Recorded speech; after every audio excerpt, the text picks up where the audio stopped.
I'm gonna do a video response to 3 tough questions for atheists, and I can't pronounce his username, so it's just gonna be over there. Yeah, it's gonna be over there. Anyways, he's gonna ask some tough questions for atheists, so I'm ready to got my brain cap on, ready to answer some tough questions. I don't have my headphones on. They're probably not going to be tough. They're probably just going to be stupid. But let's hear them anyways. Hey YouTube, it's Rawr. Okay, the guy's name is Ahaka. Okay. Now, the first question is, it concerns evolution and the evolution of religious thought. First of all, why are you asking atheists about questions about evolution? Not all atheists are fucking scientists, dude. I'm sure there's a grand majority of atheists who know like barely any fucking thing about evolution. But I'll humor you, because I do know a little bit about evolution.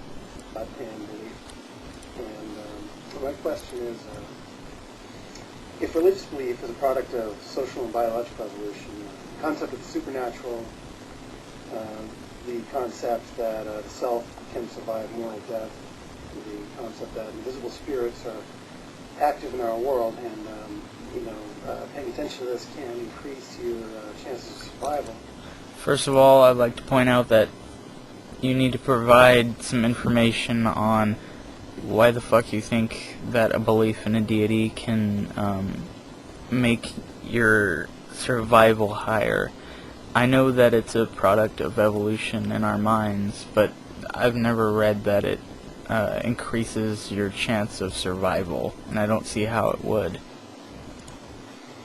If all these beliefs have come about because they applied survival benefits to the organisms and the groups that possess them, then who is more evolved, the religious or the irreligious?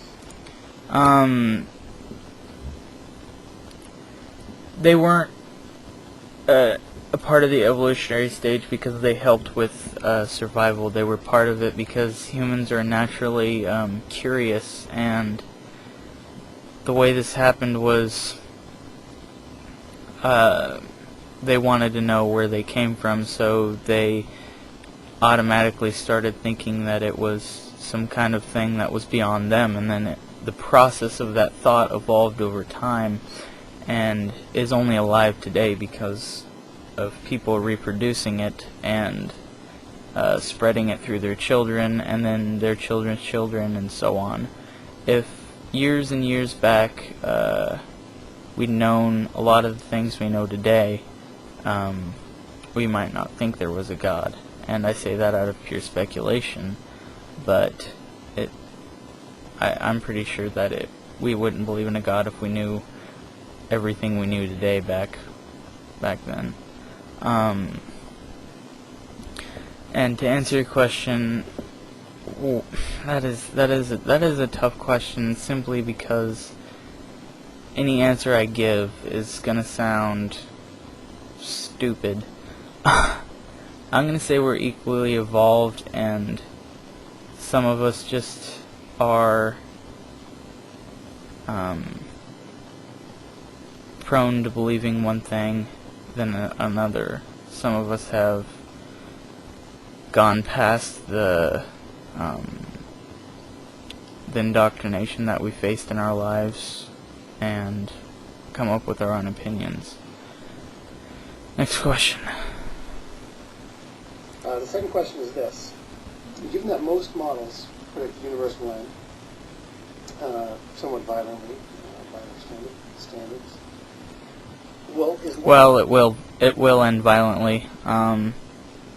We're gonna collide with, and it's gonna fucking explode.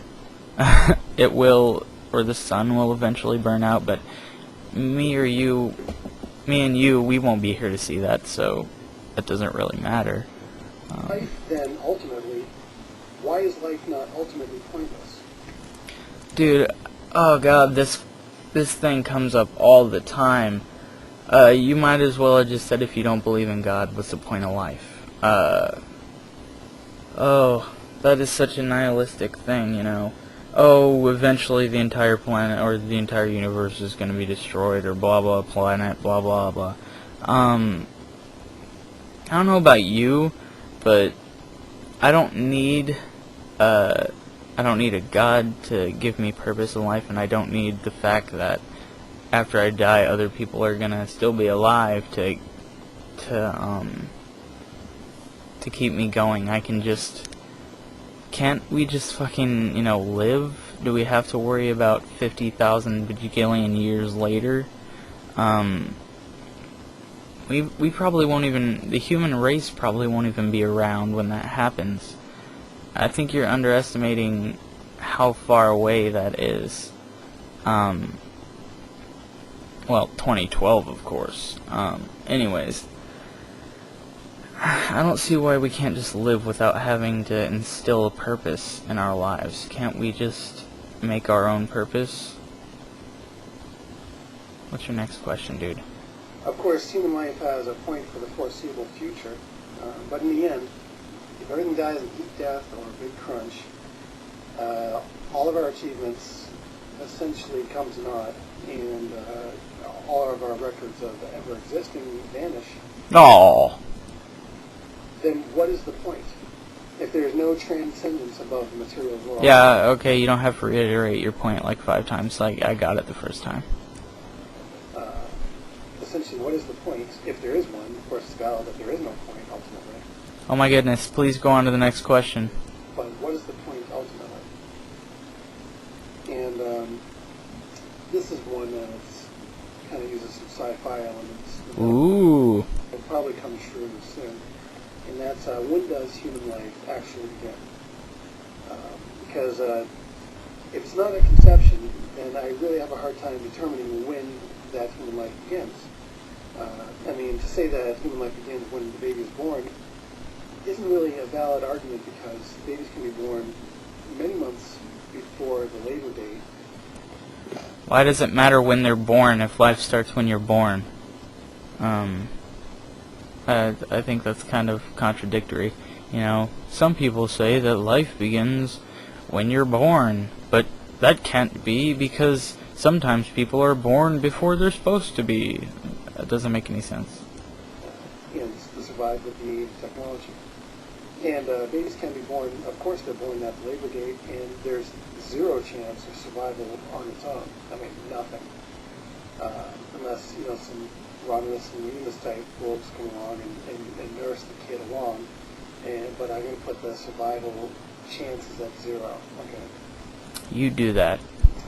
Now, and also, soon researchers will probably have, what sci-fi usually term an exogroup.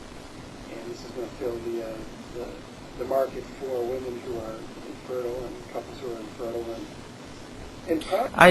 I fail to see the point of all of what you're saying right now, but when does life begin? When does conscious life begin? When does biological life begin? Technically, a person's life begins at the moment of conception. At the moment of conception, there's a life form living, I guess, biologically, but it's not a conscious life form. It's not out reading books, it's not, walking around, little zygote driving cars and shit. But I think what you're trying to do is get us to say that abortion is wrong in some twisted way that you're doing. My opinion on abortion is that you're a guy, and I'm a guy, and all men, aside from the father of conception, if he cares, have no business meddling inside of women's vaginas. So just keep your head out of girls' vaginas and let them do what they want to with it, or whatever is inside of them.